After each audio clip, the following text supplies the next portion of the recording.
Warahmatullahi wabarakatuh.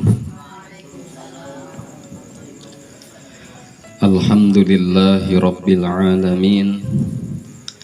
Lahun ni'matu wa lahul fadlu wa lahus sana'ul hasan.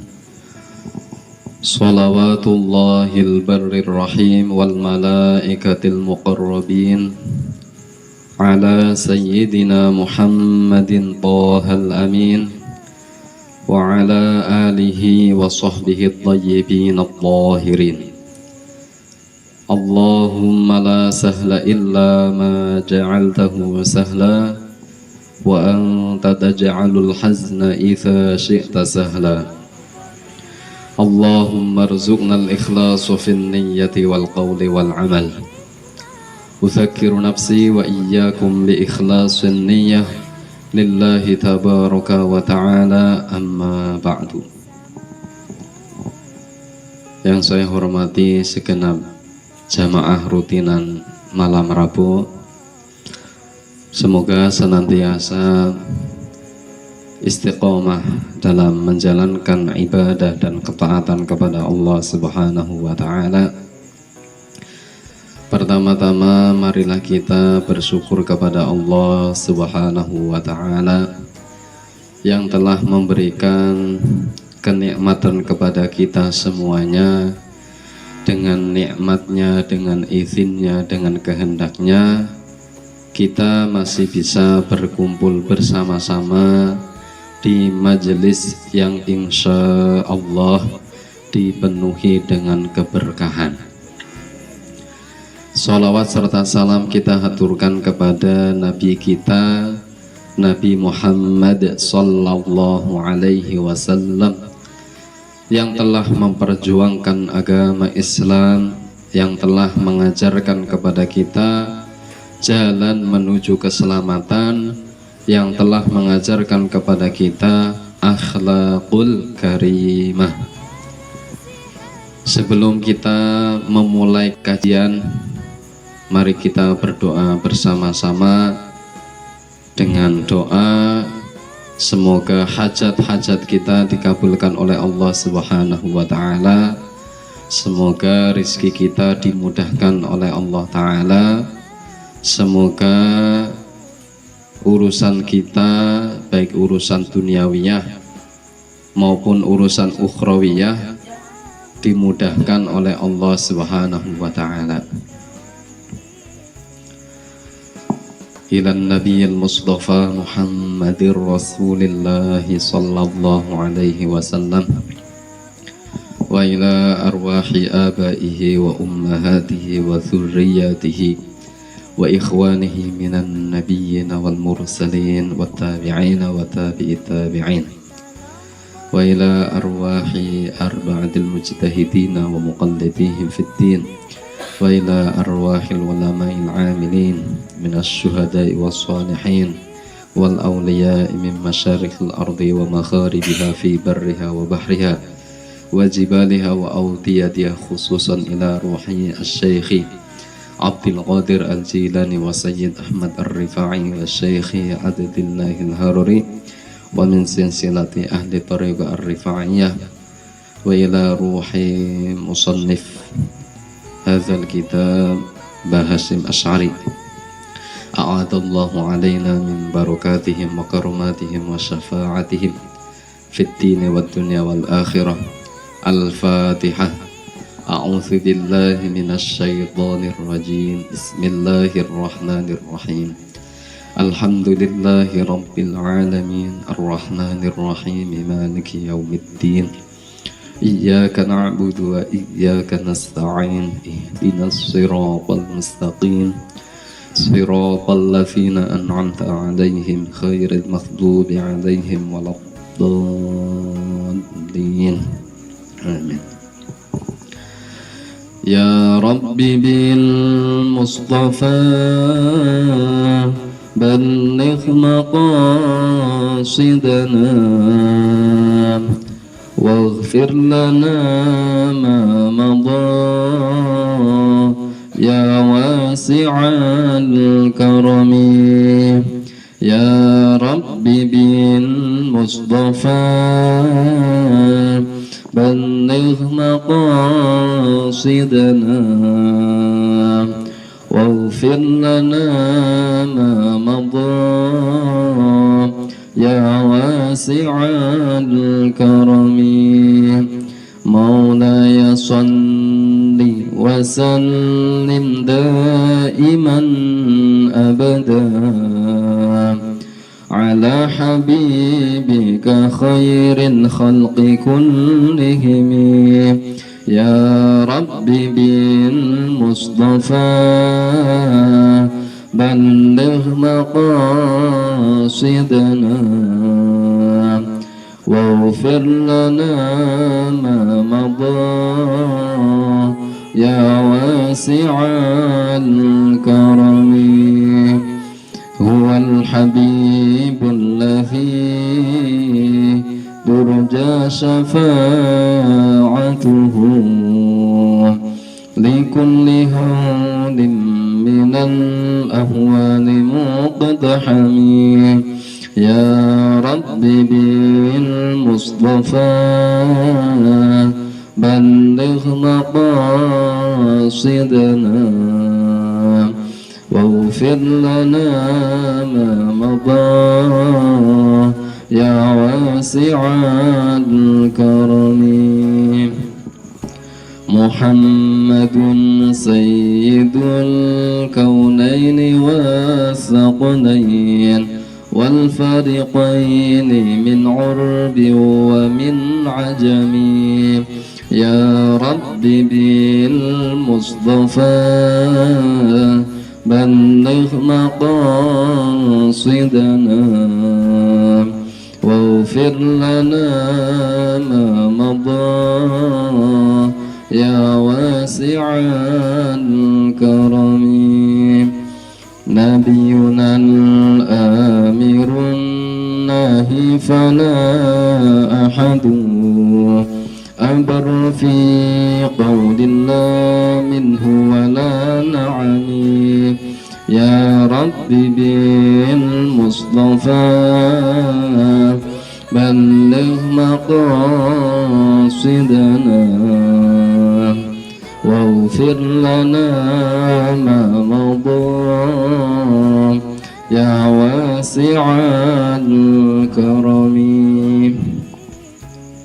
بسم الله الرحمن الرحيم قال المؤلف رحمه الله والثاني عشر أن يجتنب مواضع التهم وإن بعدت.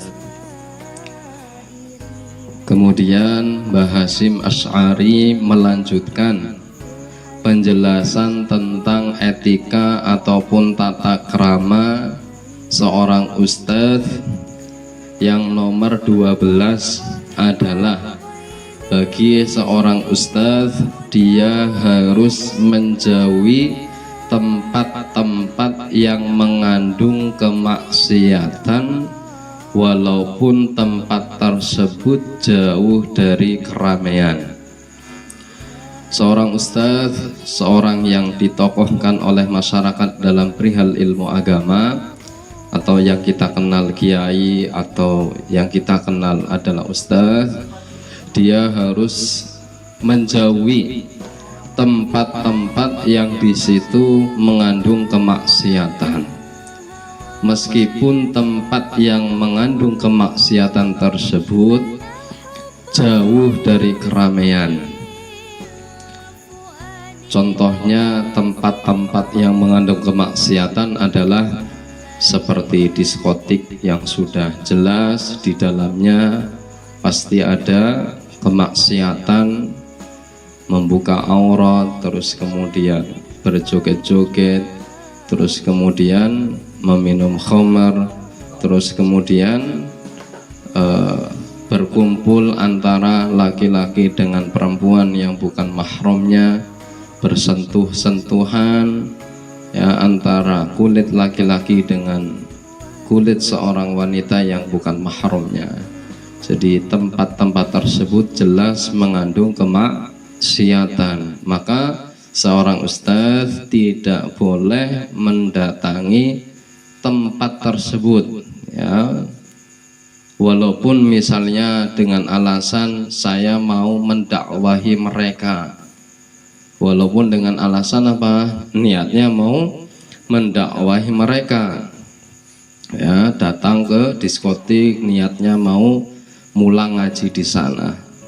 Walaupun dengan niat seperti ini, seorang ustadz tidak boleh mendatangi tempat-tempat yang demikian. Ya, kenapa? Sebab ketika masuk di dalam tempat kemaksiatan, ya, maka di situ wajib baginya untuk mengingkarinya. Al-amru bil ma'ruf wan nahyu 'anil munkar. Kemudian cara untuk menghilangkan kemungkaran yang dia lihat, yang dia ketahui di depan matanya, tahapan yang pertama adalah dengan menggunakan tangan. Ya, jika tidak mampu menggunakan tangan, maka menggunakan, ya, lisan. Jika dengan menggunakan lisan tidak mampu, maka dengan ingkar di dalam hati. Nah, ketika mendatangi tempat-tempat yang bermaksiat, mestinya sikap yang dia lakukan untuk menghilangkan kemungkaran dari 3 tahapan tersebut adalah dengan menghindari dan menjauhinya. Adapun cara mendakwai mereka bukan masuk di dalam tempat mereka, tetapi ketika sudah keluar dari diskotik lalu kemudian dijelaskan, diterangkan, dikasih pelajaran ilmu agama bentuk apa? Al-amru bil ma'ruf wan nahyu 'anil munkar. Jadi seorang ustadz, seorang kiai itu tidak boleh, ya, mendatangi tempat-tempat yang di situ mengandung kemaksiatan. Ya, banyak sekali tempat-tempat yang mengandung kemaksiatan, bukan hanya di diskotik saja. Tempat-tempat yang di situ melanggar syariat, ya, maka seorang ustadz tidak boleh mendatangi tempat tersebut. Ya, wa in ba'udat, meskipun, ya, tempat itu jauh dari keramaian. Kesannya kalau sang ustadz itu datang ke tempat itu, masyarakat yang mengenalnya berarti tidak akan melihat, tidak akan tahu bahwasannya sang ustadz mendatangi tempat-tempat yang mengandung kemaksiatan. Meskipun demikian, tetap tidak diperbolehkan, ya. Fala yaf'alu syai'an yatadhammanu naqsa muru'atin wa yustangkaru zahiran. Maka seorang ustadz, ya, tidak boleh melakukan sesuatu yang mengandung apa? Mengurangi sifat muru'ah. Artinya seorang ustadz itu harus menjaga diri dari perkara-perkara yang keji. Jangan sampai seorang ustadz melakukan perbuatan yang menjadikannya apa? Hilang sifat muruahnya, hilang sifat mulianya, hilang sifat muruahnya. Ya, jangan sampai melakukan hal tersebut. Sifat yang bisa menghilangkan sifat muruah, ya, perkara yang keji, perkara yang, ya, tidak dianjurkan oleh syariat, bahkan dilarang di dalam syariat, ini tidak boleh dilakukan oleh seorang ustadz. Contohnya apa? Banyak sekali, ya. Contohnya seperti halnya mencuri, gitu kan? Ini kan sifat yang bisa menghilangkan kewibawaan, bisa menghilangkan sifat terpujinya seorang ustadz. Maka tidak boleh seorang ustadz itu mencuri. Sebenarnya bukan hanya ustadz saja, tapi orang lain pun dilarang. Tapi kan fokusnya lebih utamanya adalah orang yang akan menjadi panutan. Terus kemudian contoh yang lain seperti halnya sering bermain catur, ya.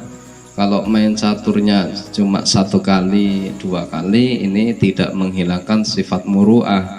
Tapi kalau setiap hari main catur mulu ini bisa menghilangkan sifat muru'ahnya seorang ustaz. Terus kemudian contoh yang lain masih banyak sekali ya, tapi itu diantara contoh-contoh sifat yang bisa mengurangi kewibawaan, bisa mengurangi sifat muru'ahnya seorang ustaz. Dan juga seorang ustaz itu harus menghindari melakukan sesuatu yang tidak disukai oleh masyarakat, ukurannya secara zahir wa ingkana jaizan batinan, meskipun sebenarnya perbuatan itu menurut syariat dibenarkan, secara hakikatnya dibenarkan, tapi menurut pandangan masyarakat ukuran zahirnya perbuatan itu tidak disukai. Nah, contohnya apa? Kita ukur secara zahir di zaman sekarang, semir rambut bagi laki-laki itu kesannya sekarang, zaman sekarang kesannya apa? Baik apa buruk? Buruk kan? Ada seseorang ya, laki-laki anak muda disemir rambutnya, kesannya di mata masyarakat tidak baik kan di zaman sekarang loh. Meskipun secara batin, secara hakikatnya hukum semir itu bagi laki-laki diperbolehkan, tidak jadi masalah ya. Walaupun secara batin diperbolehkan, tetapi secara pandangan zahir masyarakat, kalau ada seseorang itu disemir, kesannya adalah memiliki sifat yang buruk, kesannya adalah ya orang yang tidak baik kan, demikian. Maka seorang ustadz itu jangan melakukan perbuatan ini, jangan melakukan yang namanya menyemir rambut dengan warna merah gitu ya. Ya, terus rambutnya disemir semuanya diwarnai merah, walaupun secara hukum syariatnya diperbolehkan. Tapi di zaman sekarang ini masyarakat melihat seseorang yang disemir warna merah atau warna kuning, kesannya itu dia bukan anak baik. Masa seorang ustadz kemudian melakukan perbuatan yang secara ukuran zahir menurut masyarakat tidak disukai ya, walaupun ketika ditanya banyak alasan, kan secara syariat boleh-boleh saja. Iya boleh, tapi kamu ada etika sendiri ya. Seorang ustadz memiliki etika sendiri, jangan sampai melakukan sesuatu yang secara ukuran zahirnya menurut masyarakat itu dibenci, meskipun sebenarnya itu diperbolehkan ya.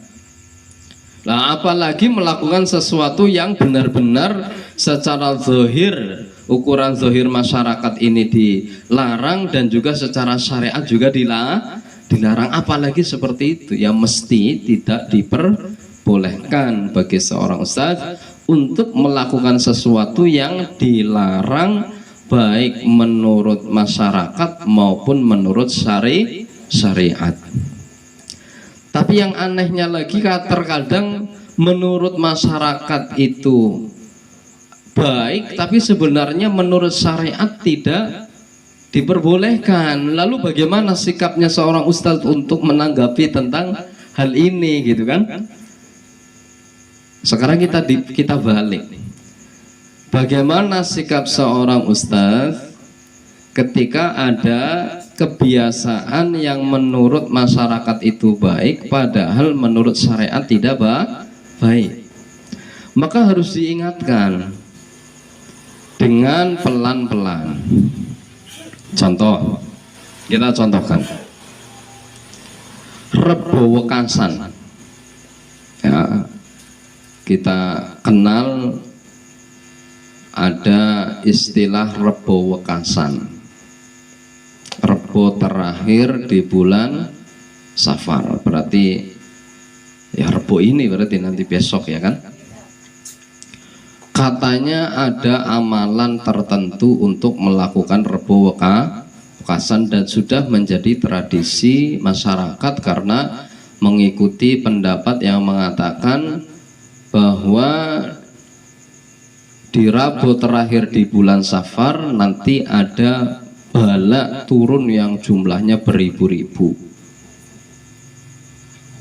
Bagaimana secara syariat Islam, apakah itu dapat dibenarkan? Melaksanakan ya Rebo Wekasan secara syariat Islam dilarang, tidak boleh. Siapa yang melarang? Mbah Hasyim Asy'ari, pendiri Nahdlatul Ulama. Kenapa? Karena innas sholata idza lam tutlab lam tanaqid. Salat yang tidak disyariatkan kemudian dilakukan maka tidak sah. Dalam syariat Islam tidak ada yang namanya sholat Rebo Wekasan, ya, tidak ada. Maka ketika seseorang melakukan sholat Rebo Wekasan, maka sholatnya itu tidak sah, ya, maka sholatnya itu tidak sah. Maka dari itu kita mengikuti pendapatnya Mbah Hasyim Asy'ari. Orang NU itu mestinya lebih menerima perbedaan pendapat. Tapi kesannya dalam masalah ini orang yang melarang ya Rebo Wekasan dianggap sesuatu yang tidak benar. Padahal Mbah Hasyim Asy'ari sendiri yang melarang Rebo Wekasan Mbah Hasyim itu. Nah, makanya ya tidak usah melakukan Rebo Wekasan. Satu, tidak ada dalilnya, nggak ada dalam Al-Quran, dalam hadis atau pendapat ulama fuqaha, tidak akan ditemukan adanya Rebo Wekasan. Maka tidak boleh diamalkan, tidak boleh dilakukan mengikuti pendapatnya Mbah Hasyim Asy'ari. Dan kesannya di zaman sekarang ini sholat sunnah yang benar-benar dianjurkan oleh Nabi justru terabaikan, seperti qobliyah, kemudian ba'diyah, qobliyah zuhur, ba'diyah zuhur, qobliyatul asri, kemudian qobliyatul maghrib, terus kemudian qobliyah sholat isya dan ba'diyah sholat isya dan qobliyah sholat subuh. Kemudian ada sholat duha, terus kemudian ada sholat hajat, sholat tahajud, itu kan sholat witir. Ini kan sholat yang memang dianjurkan di dalam hadis. Tetapi justru sholat yang seperti ini yang fadilahnya luar biasa terabaikan. Lalu kemudian ada Rebo Wekasan yang tidak ada dasarnya, ya, seakan-akan harus dilakukan, seakan-akan kesannya wajib menahan.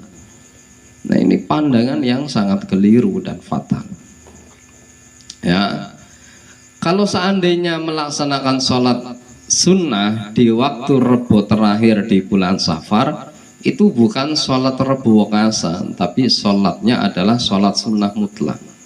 Dan sholat sunnah mutlak itu tidak harus pada hari Rabu, bebas, ya, tidak harus hari Rabu.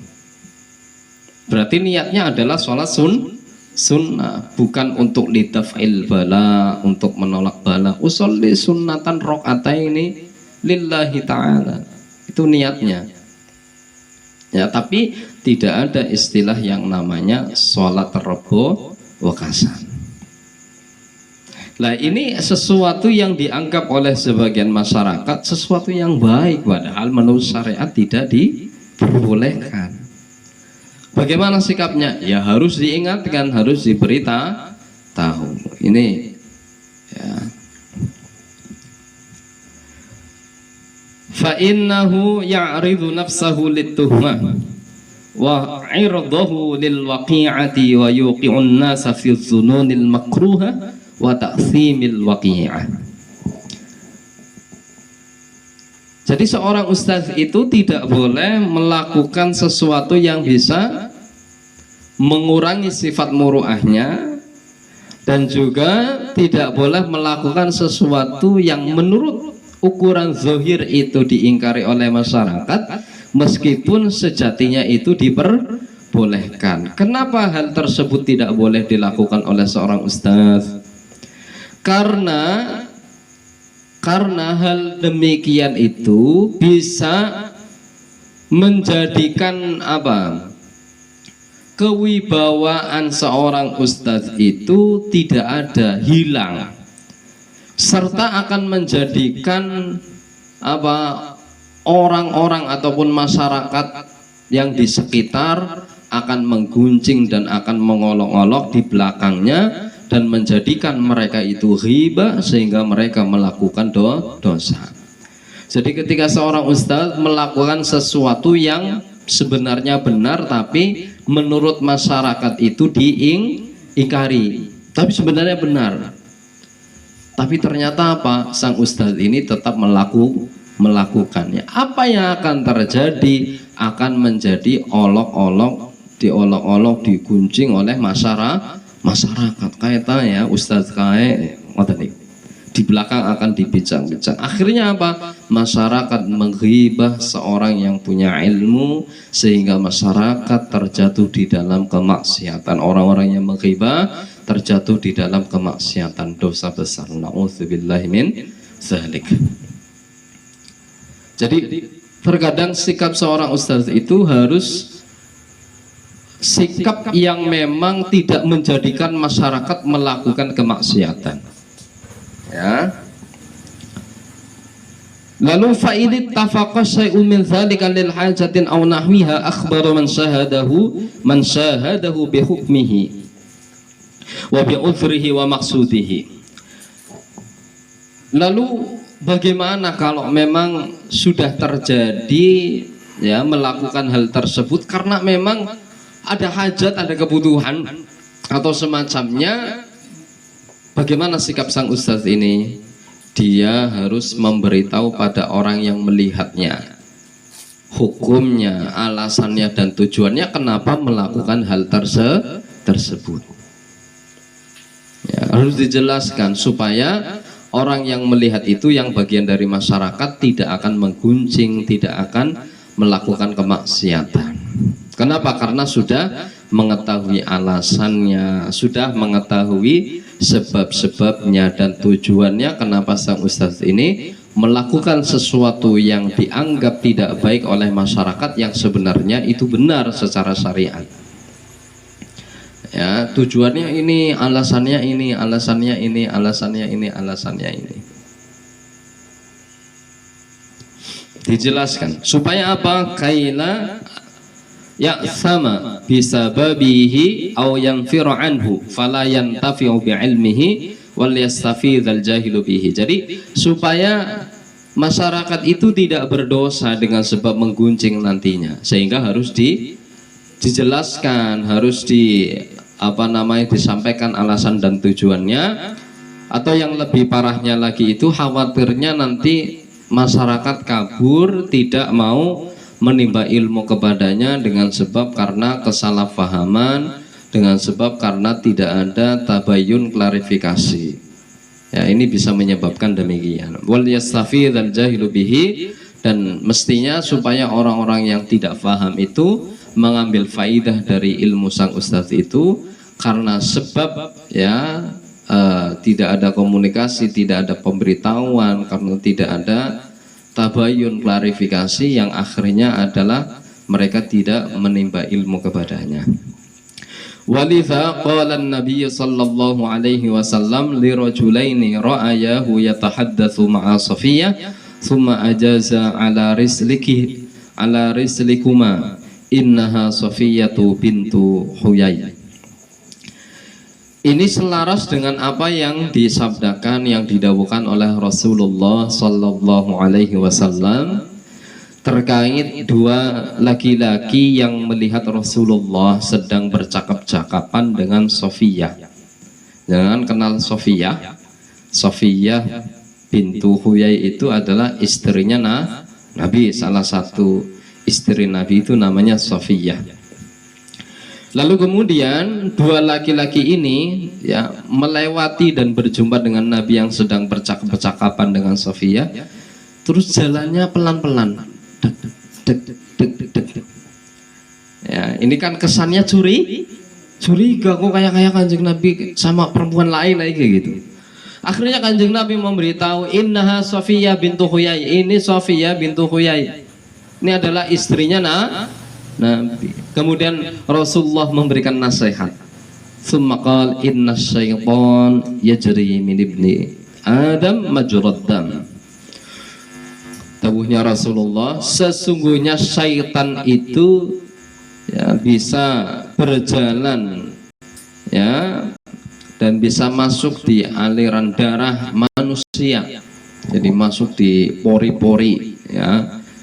Setan kan itu maksudnya jin kafir, itu namanya setan ya. Jin kafir itu namanya setan. Jadi jin itu bisa masuk ke tubuh manusia dan menguasai tubuh manusia melalui apa? Melalui peredaran darah ya. Jadi kalau ada orang kok sakit, itu sebabnya diantaranya adalah jin ya. Orang sakit terus menerus itu biasanya sebabnya karena ada jin di dalamnya melalui peredaran darah ya.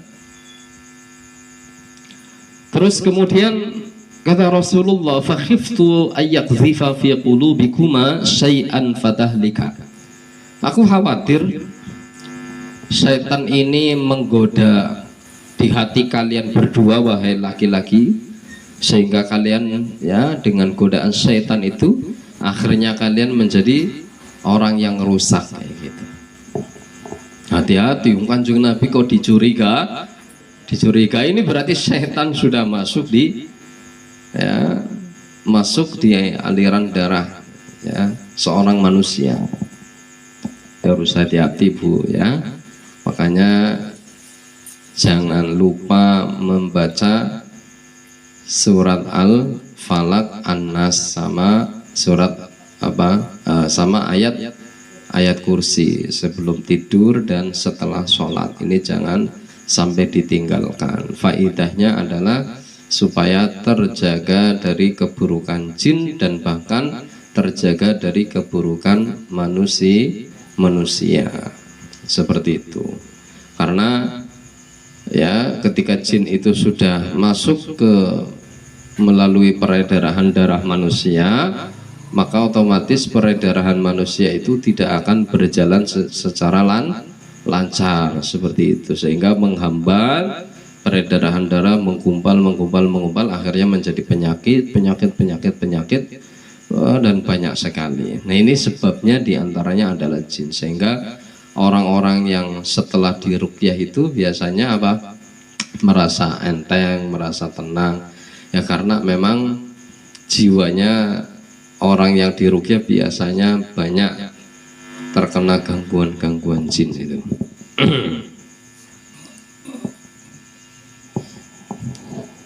Nah, wasalisa asyara, nah niki adab yang nomor 13, ayyuhafidha 'alal qiyami bi sya'airil Islam wa dhahiril ahkam ka iqamatis sholati fi masajidil jamaah. Yang nomor 13, seorang ustadz itu harus menjaga untuk selalu menegakkan syiar-syiar Islam dan zahir-zahirnya hukum-hukum Islam, seperti melaksanakan sholat ya di masjid dengan secara jamaah. Ya ini saya terangkan supaya jenengan enggak salah paham. Kalau saya tidak jamaah karena memang ada uzur dan ada alasannya ya, dan melaksanakan sholatnya di rumah. Kalau yang tidak ada uzur, terus kemudian yang tidak ada tujuan dan tidak ada alasan, ini yang menjadi problem ya, yang menjadi problem yang kita bahas. Jadi seorang ustadz itu harus menjunjung tinggi terhadap syiar-syiar Islam. Syiar-syiar Islam itu maknanya adalah tanda-tanda yang menunjukkan ajaran agama Islam, yang meramaikan, yang mensyiarkan Islam. Seperti halnya azan, ini termasuk syiar Islam. Kemudian kurban, ini juga termasuk syiarul Islam. Terus kemudian wangi-wangian yang ada di dalam masjid ini juga termasuk syiarul Islam. Kemudian sholat jamaah ini juga termasuk syiarul Islam. Dan hukum-hukum zahir yang lainnya.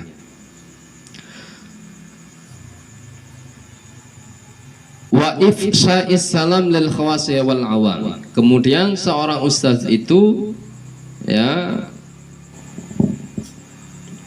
memasyhurkan, membiasakan untuk salam kepada orang-orang yang khusus dan orang-orang awam. Jadi ketika bertemu ya, sang ustadz itu mendahului salam baik pada orang yang khusus maupun orang yang awam. Nah, tapi perlu diketahui salam yang sunnah. Jadi salam itu kalau hukumnya sunnah maka wajib untuk dijawab. Kalau tidak sunnah untuk memulai salam maka tidak wajib untuk dijawab. Laki-laki ke perempuan ini tidak sunnah untuk memulai salam, sehingga tidak wajib untuk dijawab. Dengan salam kepada laki-laki misalnya, ini hukumnya tidak disunnahkan. Kalau misalnya salam ya tidak jadi masalah, tapi nanti selama tidak menimbulkan fitnah, gitu ya. Selama tidak menimbulkan fitnah. Kalau menimbulkan fitnah haram justru. Maka sang laki-laki itu tidak wajib untuk menjawab. Ini hukum salam. Kalau perempuan dengan perempuan bertemu maka disunnahkan untuk memulai salam dan yang mendengar itu wajib menjawabnya. Laki-laki dengan laki-laki. Nah ini hukum terkait masalah salam. Untuk lita'lim, untuk mendidik kebiasaan yang baik karena sifatnya itu tidak sunnah ya, tidak jadi masalah ya, selama tidak menimbulkan fitnah ya. Yang repot menimbulkan fitnah, ini yang dilarang di dalam syariat. Walaupun salam ini kalau menimbulkan fitnah ya tidak boleh. Contohnya laki-laki yang masih muda dengan perempuan yang masih muda, ketika uluk salam maka akan menimbulkan fitnah, maka di sini tidak diperbolehkan ya. Wal amri bil ma'ruf wan nahyi 'anil munkar ma'as sabri 'alal adza. Seorang ustadz itu harus mengajak kebaikan dan mencegah kemungkaran, disertai dengan sifat yang sabar, menahan rasa sakit dari pengikut-pengikutnya. Wayang ngaji orang podo ngaji misalnya, kudu sabar. Nah ya kan, bisa pas materinya kok. Bisa pas nih materinya. Harus mengajak kebaikan, tetap selalu mengajak kebaikan. Ya, tetap harus selalu mengajak kebaikan. Yang dimaksud kebaikan di sini adalah sesuatu yang disyariatkan, sesuatu yang diridhoi oleh Allah Ta'ala berupa syariat Islam itu ya, baik berupa sunnah maupun berupa wajib. Terus kemudian ya, yang namanya ngaji ini hukumnya wajib, berarti ini wal amru bil ma'ruf. Saya harus mengajak panjenengan selalu apa? Selalu apa? Supaya ngaji. Harus, tidak boleh bosan. Ya, tidak boleh putus asa. Harus selalu mengungkapkan, memerintahkan ya, supaya pada ngaji ilmu agama. dan juga mencegah kemungkaran, perkara yang diharamkan oleh syariat dicegah. Perkara-perkara yang dilarang oleh syariat, seorang ustaz itu harus mencegahnya. Perlu diperhatikan dan perlu direnungi. Sesuatu yang baik menurut syariat itu ada kemaslahatan, kebaikan kepada diri seseorang ketika dilakukan, ketika diamalkan. Kemaslahatan yang kembali adalah berupa kemaslahatan ukhrawiyah khususnya.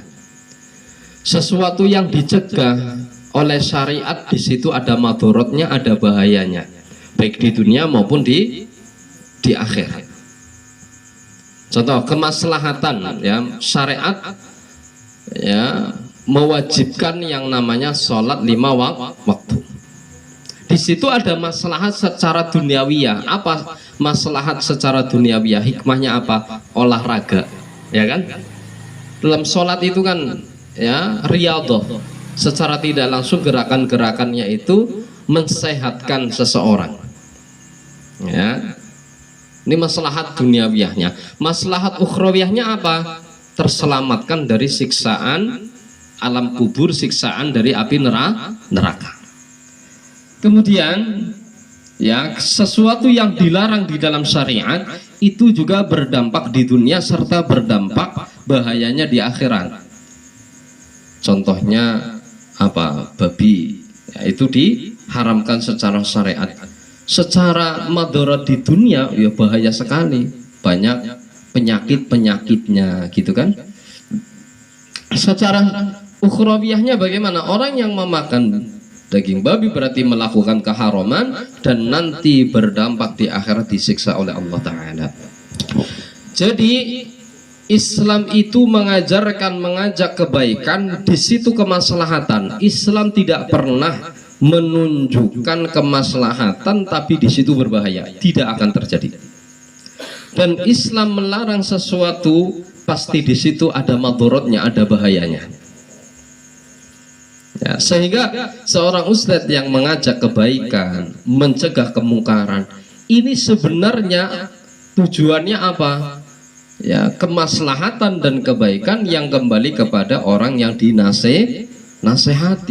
Bukan berarti maknanya musuhnya, bukan berarti maknanya adalah kamu benci kepadaku.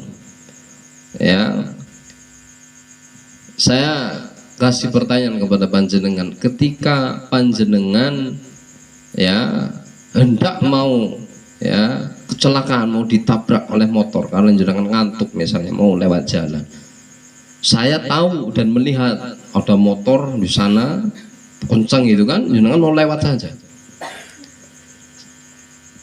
Terus kemudian jika saya diam, apakah itu maknanya saya itu perhatian dan ada rasa kasih sayang kepada panjenengan? Tidak. Justru kepedulian, ada rasa rahmat, ada rasa sufkohnya pada siapapun itu. Ketika hendak mau terjadi kecelakaan, maka harus diingatkan, awas. Dan itu tidak menggunakan bahasa awas, hati-hati yo, kayak ada motor, tegas, awas, ada motor. Ya. Nah, ketika panjenengan melakukan perkara yang mungkar menurut syariat, kalau saya diam, berarti maknanya saya tidak peduli kepada panjenengan. Tapi ketika saya menasehati, justru maknanya peduli, masih peduli. Ya kan? Wah, ini harus panjenengan ketahui. Lalu kemudian seorang ustaz itu harus apa? Harus sabar, menerima azab, menerima rasa sakit, omongan dari pengikut-pengikutnya, perilaku dari pengikut-pengikutnya. Ya, ketika dinasehati bukannya menerima tapi membantah, kemudian mengingkari, terus kemudian warna-warna dan sebagainya, kudu sabar. Oh, niki belum tahu manfaatnya apa yang disampaikan. Nah, ini sikap yang berat, ya kan? sikap yang berat, nggak mudah, ini harus dilatih. shadi'an bil haqqi 'indal kibri, menghilangkan najis dengan najis. Tidak bisa kan ada najis di musola, kotoran cicak misalnya, lanjenengan cara mensucikannya dengan dikasih najis lagi, bisa ndak itu najisnya hilang? Tidak kan? Tidak bisa menghilangkan najis dengan sombong itu dosa. Dosa itu ibaratnya najis, perkara yang harus dihindari dan harus dijauhi, ya kan? Perkara dosa itu tidak bisa dihilangkan dengan dosa. Masa sombong itu dilawan dengan sombong, ini tidak benar. Apalagi dikatakan sombong kepada orang yang sombong adalah sedekah, ini tidak benar. Sombong kok sedekah? Sedekah dianjurkan, sombong dilarang. Nggak mungkin berkumpul sesuatu yang diperintahkan dengan sesuatu yang dilarang, tidak mungkin. Jadi maka shadi'an bil haqqi 'indal kubra, cara menyikapi orang sombong itu ya dengan hak, dengan kebenaran, bukan dengan sombong dengan kelawan sombong, tapi dengan kebenaran yang sesuai dengan aturan syariat. Ya, ada bahasa orang Jawa itu gimana itu? Saya lupa. Istilah orang Jawa itu yang lebur deneng pangastuti itu gimana awalnya itu? Surodiro diningrat lebur deneng pangastuti, ya kayak gitulah ya. Saya kurang terlalu hafal teksnya, tapi setidaknya seperti itu, tidak jauh. Yang artinya kan orang sombong atau orang jahat, orang seburuk apapun itu bisa lebur, bisa tunduk dengan sifat tawadu, dengan sifat rendah hati. Sombong, pembelin teman, biarkan dulu. Kita lawan dengan apa? Tawadu, dengan kerendahan hati. Ditanya dengan bahasa tinggi, dengan bahasa terlalu sombong, merendahkan, meremehkan misalnya, kita lawan dengan ya bahasa biasa saja. Enggak lah, saya mau orangnya seperti ini. Udah, sampean itu bodoh, sampean itu misalnya itu di sampean itu gini. Maka dilawan dengan tawadhu, dengan rendah hati. Ini yang dimaksud dengan shadi'an bil haq, melawan kesombongan itu dengan kebenaran. Artinya melawan kesombongan itu dengan sifat tawadhu, dengan sifat rendah hati. Insya Allah nanti tunduk. Terus kemudian bazilan nafsahu lillahi ta'ala la yakhafu fihi laumata la'im, harus memasrahkan semuanya kepada Allah Ta'ala serta tidak ada rasa takut cacian orang-orang yang mencaci maki.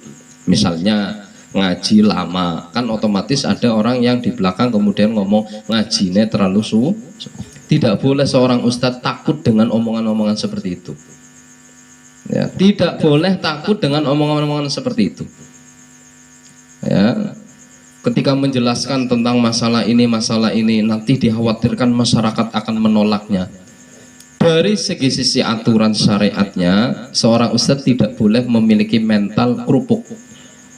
Harus memberani menyampaikan bil hikmah, tapi ya dengan cara bil hikmah, dengan hikmah. Hikmah itu bukan membenarkan yang batal, bukan membenarkan yang batil.